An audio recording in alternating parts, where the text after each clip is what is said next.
Hi friends, welcome to Lee ultimate junction. இன்றைக்கி நம்ம பார்க்க போகிறது சாம அரிசியில் வெஜ் பிரியாணிங்க. அதுக்கு என்ன தேவை அப்படின்னா, ஒரே ஒரு கேரட்டு, 1/4 கிலோ பீன்ஸு, 100 கிராம் பூண்டு, 7 பச்சை மிளகாய்.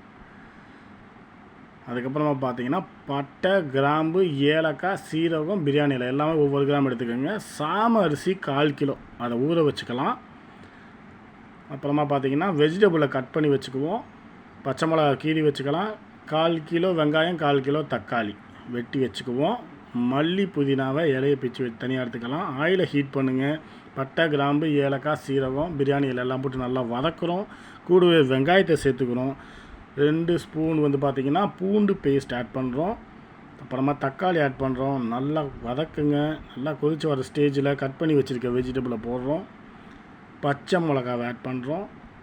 5 நிமிஷம் என்ன பண்ணோன்னா அப்படியே ஆயிலில் வதக்கணும். இந்த ஸ்டேஜில் பார்த்திங்கன்னா முக்கியமான விஷயம், புதினா இலை மட்டும்தான் ஆட் பண்ணுறோம். அதில் கூடவே 1/2 லிட்டர் தண்ணி ஊற்றுனதுக்கப்புறமா நல்லா கொதிக்க ஆரம்பித்ததுக்கப்புறமா 1/4 கிலோ சாமரிசி ஊற வச்சுருக்கோம் இல்லையா, அதை ஆட் பண்ணிக்கிறோம்.